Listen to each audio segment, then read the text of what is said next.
Om Swastiastu, alit-alit sarang sami, rek dijajal magenah, dumugi stateng molehang kerahajengan lan kesukertan. Kecunduk malih sarang Bapak, ring mata pelajaran bahasa Bali rahenane mangkin. Awku sane sampun lintang, irage sampun taler boleh melajah indik materi bahasa Bali ngeninin indik kesusastraan Bali gitu nggih. Sana mangkin Bapak pacang lanturang nelatarang utawi menjelaskan mengenai kesusastraan Bali atau kalau di bahasa Indonesianya adalah sastra Bali. Nah, ke pertama Bapak pacang nyantarang angge dipun nggih memperkenalkan diri. Wastan Bapak punika Iwayan Adi Upadana dados kaukin panggil nika dengan nama Pak Adi dados. Nah, puniki Bapak menang ring Penapan Karangasem. Sampun kenten ini ring SMA Negeri 3 Amlapura, punika Bapak mengajar mata pelajaran bahasa Bali. Ini kelas sane Bapak ajahin bahasa Bali punika wantah kelas dase maka sami mawit saking MIPA IPS ngantos IBB. Sampun kenten ring kelas 11 terus Bapak ngajar bahasa Bali. Punika Bapak ngajar ring kelas bahasa sareng kelas IPS. Untuk komunikasi lebih lanjut, nika berdas hubungi WA nomor HP Bapak WA sudah ada, line juga. Nika di niki 082 luasan dewasa. Nah, puniki kesusastraan Bali. Nah, iring selahin indik tegas kesusastraan punika. Kesusastraan punika krunolingkane jadi kata dasar kesusastraan itu adalah berasal dari kata sastra. Kemudian mendapat awalan pengatar niki awalan mendapat awalan su laris boleh konflik kaan. Jadi mendapat awalan dan akhiran kaan sehingga menjadilah kata kesusastraan. Ini selain indik tegas, kruna sastra, jadi kata sastra ini berarti ajah-ajahan kaweruhan. Jadi bisa berupa sastra ini berarti ilmu pengetahuan nih. Tulisan punika boleh mengatur su. Nah, yening wenten kat awalan su nika berarti luwih utawi becik. Jadi bagus artinya baik. Contohnya susila. Su nika artinya baik, sila artinya tingkah laku. Jadi susila artinya bertingkah laku yang baik. Enten nika makna pengatur su. Sampun kenan boleh konflik kaan. Nika artosnya kawentenan. Jadi keberadaan artinya konflik kaan yang tadi. Jadinya karena kesusastraan punika mateges kawentenan ajah-ajahan utawi kawaruhan sane luwih tur becik membuat pisan angin ring jagate. Jadi kesusastraan itu adalah keberadaan ilmu pengetahuan yang baik di muka bumi ini. Manut ring pekayonan puniki wewatesan sastra Bali punika dados maka sami tetamian pangweruh sane marupa ajah-ajahan tatwa susila miwah sanetiosan. Jadi kesusastraan Bali puniki nika medaging indik ajah-ajahan agama tatwa susila miwah sanetiosan sapunika. Nggih, selanjutnya nih tertujuan melajahin kesusastraan Bali. Jadi apa sih tujuan kita mempelajari kesusastraan Bali itu sendiri? Saneka pertama ngewikanin nilai-nilai budaya sane adiluhung. Jadi keberadaan yang pertama adalah kita sebagai masyarakat Bali itu mengetahui nilai-nilai budaya yang ada dalam kesusastraan itu sendiri. Pengertian kepengkalih angin tertimbang midap-dapin budaya balene rekale ngarepin ab jagate. Jadi kesusastraan Bali ini juga bisa dijadikan sebagai benteng supaya budaya-budaya di luar Bali itu tidak gampang masuk ke Bali, khususnya budaya-budaya yang kurang baik, jadi kurang mencirikan orang timur lah, seperti ini. Kaping 3 wenten kangge nincapang rasa bangga makrama Bali. Jadi kesusastraan Bali ini juga dijadikan masyarakat Bali sebagai suatu kebanggaan bahwa saya itu lahir atau masyarakat yang berasal dari Bali. Kaping 4 punika wenten kangge buatan nincapang seni ilen-ilen miwah unen-unen ring Bali. Jadi kesusastraan Bali ini juga dijadikan sebagai dasar dalam hal kesenian. Misalnya alite minapa bapak sampun nanin nonton topeng. Jadi anak sudah pernah mungkin menonton seni topeng. Nah, itu untuk membuat ceritanya itu ada di sebuah kesusastraan Bali. Baik itu diambil dari cerita geguritan, cerpen, miwah seni tiosan. Kaping 5 punika wenten ngolihang daging-daging datu.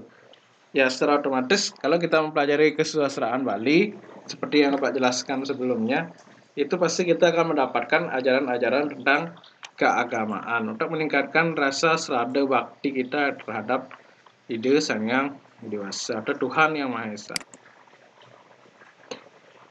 Nggih, sanemakin Pak Landurang ini indik soroh kesusastraan Bali. Jadi jenis-jenis kesusastraan Bali.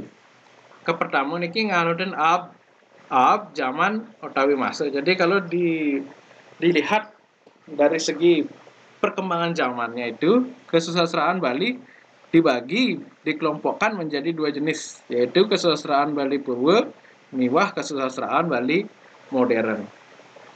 Yen ring kesusastraan Bali Purwa punika jenisnya wenten kekalih wenten gancaran miwah tembang. Ini gancaran punika contohnya satu teler akeh wenten satu pan balang tamak, cupak gerantang, bawang kesuna miwah senengkesan. Selanjutnya ini wenten tembang. Yang tembang pasika itu sampun kuning dan sudah pernah mendengar sekarare. Yang sekarare puniki contohnya gending miong-miong, putra cening ayu miwah senengkesan. Sekar alit punika pupuh, sekar madya kidung, sekar agung wirama miwah kekawin. Sapegadan yang tingan ring kesan Bali Anyar punika wenten merupa puisi, prosa, novel, miwah drama. Nggih, selanjutnya yening cingakin nganutin wangun utawi rupa. Jadi kalau dilihat dari segi bangunnya punika kesusastraan Bali kekepah dados tigang soroh puniki sani purwa. Nggih punika wonten gancaran tembang miwah palawakiya. Jadi nganutin wangun kesusastraan Bali Anyar punika wonten gancaran Bali Anyar, tembang Bali Anyar, drama Bali Anyar miwah senengkesan. Ini nganutin carane nyuguhang, jadi dalam proses pengemasannya atau dalam proses penyebarannya punika kesusastraan Bali dibagi menjadi 2. Nggih punika marupa lisan miwah marupa tulisan. Jadi yang lisan niki contohnya satu-satu nggih. Yang satu kan sampun awet saking dumun wonten sekadi punika. Ini sesuratan punika wonten karya-karya sastra yang sudah dibuat dalam bentuk tulisan berupa buku seperti itu. Nggih, selanjutnya naring kelas 11 ring kelas 11 puniki raga pacang melajahin ngeningin indik kesusastraan Bali sorohne niku puisi. Nah, puisi ini puniki puisi Bali Purwa nggih. Puisi Bali Purwa punika kebawasan enten pupuh. Jadi kita akan belajar membawakan sebuah pupuh.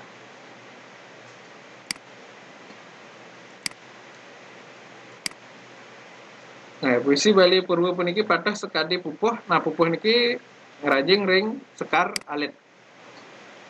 Ring Bali punika wenten dase pupuhe. Inggih punika GD SMP. Jadi genade genanti di rumah dangdang Sina Mas Barandana Mijil Mas Kemambang Kucing Meo Pangkorna ring kelas 11 mangda nenten akeh biar tidak bingung juga ya. Jadi kita akan cukup mempelajari menekankan pada dua pupuh yaitu pupuh Durmo dan pupuh Sinom. Ini karakter pupuh, punika yang pupuh genade karakternya sedih.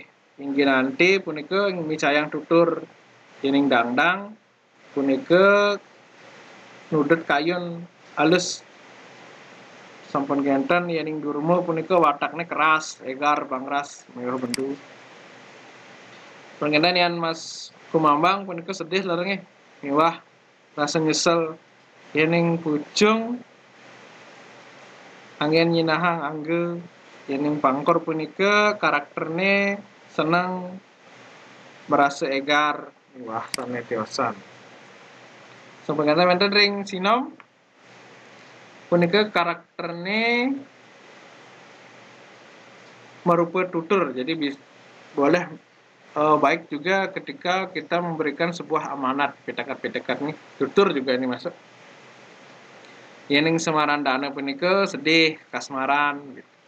Yening mijil puniki nyinahain karakternya nika maosa ngindik kedarman. Inggih, mungkin lanturang ring pupuh uger guru sajroning pupuh. Atau bisa dikatakan pada lingse nggih karena guru itu masuk ke dalam wiramo utawi kekawin. Nah niki istilah-istilah ring sajroning pupuh.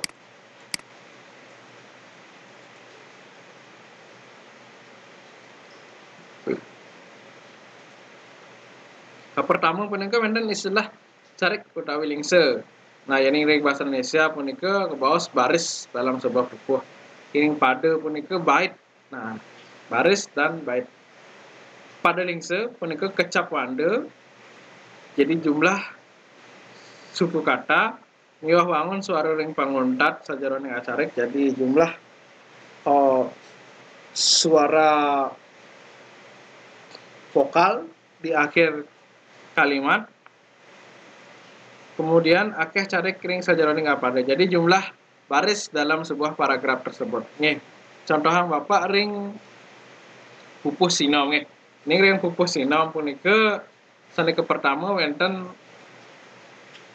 8A. Jadi 8A nah niku madan pada lingse. Ini pupuh Sinom punika akeh baris nih. Niku wantah dase. Ngeten malih istilah guru wilang. Guru wilang punika uger-uger kecapana sareng ajarik jumlah suku kata dalam setiap baris. Jadi jumlah pupuh Sinom dalam setiap baris misalnya sane baris ke pertama nggih cari kaping siki punika contohnya dab dabang dewe dab dabang punika dadosnya 8A. 8 gini bukan 8A 8. Jadi jumlah suku katanya niku wenten putus.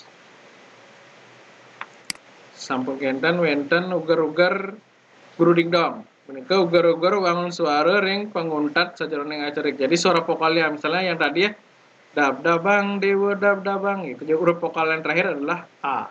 Seperti itu.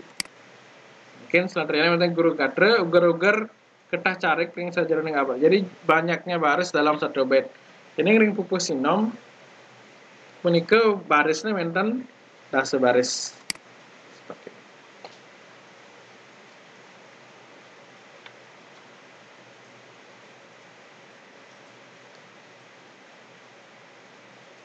Oke.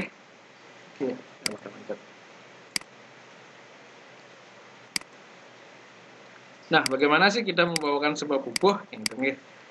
Nah, cara sanika pertama punika wenten nah niki untuk etika dalam perlombaan. Ini wajan pupuh punika wenten tikas nika wantah mepayas. Jadi kalau kita ada lomba kan pasti dominan itu mepayas nih. Kita tebusane sana becik. Biasanya sih ngan pakai nadak. onek-onekan, kepatutan wajan, jadi kebenaran dalam mengucapkan. Misalnya seharusnya dibaca bebek, tapi anak-anak membaca bebek, dan otomatis sampai salah. Dan suara ya pasti kalau yang namanya menggending, nah haruslah merdu gigis nih. Ini guru giding dong. Jadi kebenaran dalam pada lingse di sebuah pupuh tersebut. Misalnya pupuh sinom yang seharusnya 8A ya diucapkan 8A, punang 8I. Ensing nyambung gitu. Selanjutnya ini teras niki ekspresi. Nah, ini pantas sekali punika. Ini Bapak aturang ngeneni indik teori kesusastraan Bali gitu nggih. Nah, selanjutnya ini wenten pitaken ring blik bagang ring grup WA utawi ring grup Google Classroom dados. Jadi sebisa mungkin Bapak pasti akan menanggapi. Nah, yang bisa Pak jawab bon malu gitu. Ya. Nah, ini selanjutnya punika ring materi PDF. Nah, lagi sebentar Bapak berikan. Itu Bapak sudah berikan sebuah tugas, tugas mengenai pupuh sinom. Jadi mohon dikerjakan. Sebentar Bapak akan berikan linknya untuk menjawab. Inggih, wadas kadi punika presiden Bapak aturang ring ngicinin aja-ajahan ring rahirane mangkin. Ini wenten kirang langkung ngatur Bapak Pak Nusir Gengre Senampura. Pertama Bapak untuk para masanti. Om Santi Santi Santi Om.